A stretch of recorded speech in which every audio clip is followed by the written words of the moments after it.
Hello and welcome to BYJU'S Exam Prep. Welcome to the big news of the day. Today being the 26th of November, we shall talk about the Indian Constitution and also take a look at the views of Dr. Ambedkar on key constitutional ideals, as on this historic day we mark Constitution Day or Samvidhan Divas to commemorate the adoption of the Indian Constitution 73 years ago on the 26th of November 1949. This constitution would eventually come into effect on the 26th of January 1950, and ever since, it would become the guiding document for India as this newly independent country transitioned into a sovereign, socialist, secular, democratic republic.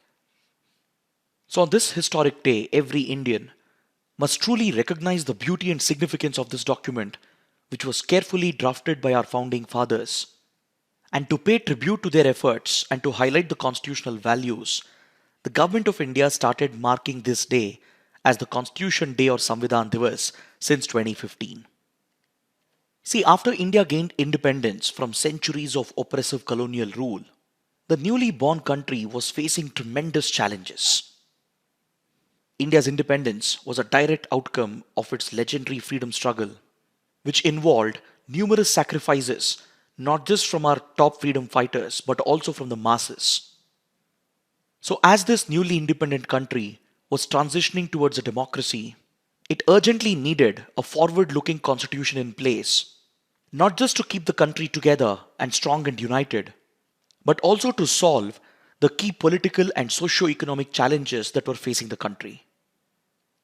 So, when India's constitution makers, who were part of the Constituent Assembly, got to work, a number of doubts were expressed about the longevity of such an experiment. Many critics, particularly from Europe and the Western world, they dismissed the idea of India as a union state and argued that such a diverse country would never stay together and would never be able to deal with challenges posed in a democracy as a result of its illiterate poor population. But today, these critics stand corrected, as India's constitution has now endured for almost 73 years, and it has not just endured, but it has evolved and given shape to a strong functioning democracy and is acting as the very soul of our nation. Now, it's quite rare for constitutions to endure so long, because in such diverse countries, quite often, constitutions are rewritten multiple times.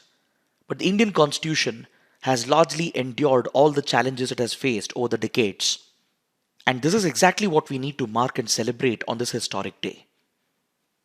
The Constituent Assembly put in tremendous efforts to draft this document, which involved more than 2 years of deliberations, accompanied with passionate and heated debates as to how the Indian Constitution should be, and as to how such a large, diverse country should be governed, and what should be the defining ideals and principles of this nation.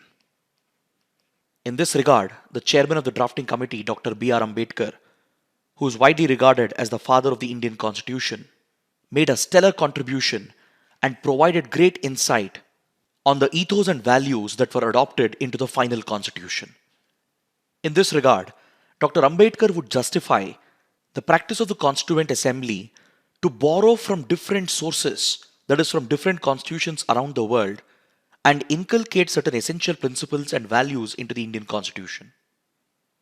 I'm sure many of you would know that several important features of the Indian Constitution have been borrowed from other constitutions, including the Constitution of US, United Kingdom, Australia, South Africa, Soviet Union, etc.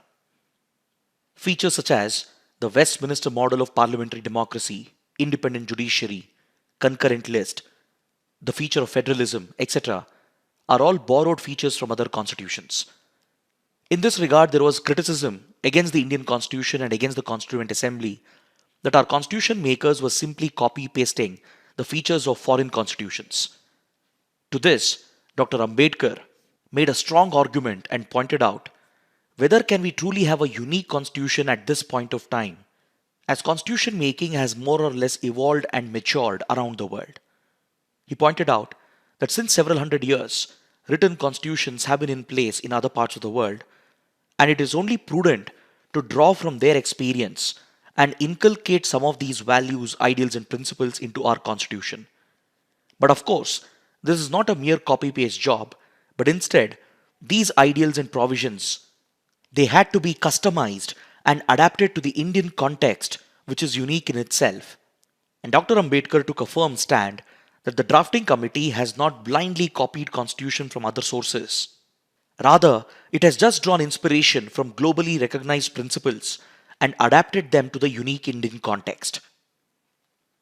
Then Dr. Ambedkar also addresses one of the criticisms against fundamental rights, which happens to be one of the integral components of the Indian Constitution.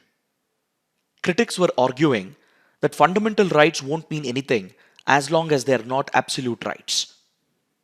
But Dr. Ambedkar justified that fundamental rights cannot be absolute in the Indian context, and instead they should come with reasonable restrictions.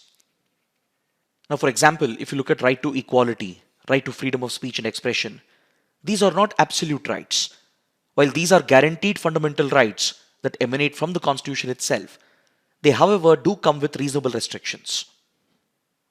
Ambedkar acknowledged the point of view of the critics that Article 13, along with enshrining fundamental rights, provides for numerous exceptions, which led the critics to point out that these fundamental rights were more of a deception as they were not absolute in nature.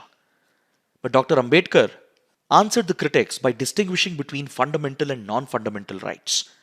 According to him, the real distinction between the two is that non-fundamental rights are created by agreement between parties, while fundamental rights are the gift of the law. Because fundamental rights are the gift of the state, it does not follow that state cannot qualify them. Critics would often refer to fundamental rights in the American Constitution, where it is absolute in nature. But here Dr. Ambedkar said that in the US, the Supreme Court of the US has placed limitations through its various judgments while interpreting the Constitution. So Dr. Ambedkar said, instead of leaving this matter to the Supreme Court of India to place restrictions and limitations on the application of fundamental rights, the Constitution itself is providing for these reasonable restrictions, thus helping maintain the jurisdiction of the Parliament and the Executive. While Dr. Ambedkar was strongly aware of the need for strong fundamental rights in order to restrict the powers of the state and to ensure equal treatment of citizens, he was also acutely aware of the fact that these rights cannot be absolute and they have to come with reasonable restrictions. So it is with such finesse and effort that the Indian Constitution has been drafted, which really makes it a unique and an enduring document. The preamble itself provides for, "We the people of India have solemnly resolved to constitute India into a sovereign democratic republic and to secure to all its citizens basic ideals and rights such as justice, liberty, equality and fraternity." So this constitution is not just any other legal document, and it is not a mere collection of passive maxims and rights. Rather, it is a clear reflection of India's freedom struggle, its civilizational values, that brought together millions of people and numerous diversities into one single functioning union in the hope of building a truly egalitarian India. The Constitution indeed acts as a bulwark against the forces which are trying to destabilize the country, particularly the illiberal radical extremist forces. And we the citizens today have to draw inspiration and lessons from our constitution makers and freedom fighters. And on this historic occasion, recognize the efforts put in by the drafters of the constitution and learn about the methodologies that were adopted while crafting this document, as this holds crucial lessons for India even today. It's important to learn about consensus building, the craft with which laws have to be drafted, and the long-term vision which has to be shown while creating such documents. So today's citizens, along with politicians, should not take this document for granted, and it should be a constant effort from all the stakeholders of the Indian polity to protect and cherish this document. So on this note, I wish everyone a happy Constitution Day and bring my discussion to an end. If you found the initiative to be helpful, do like the video, share it with other aspirants, and don't forget to subscribe to our channel. Thanks for watching.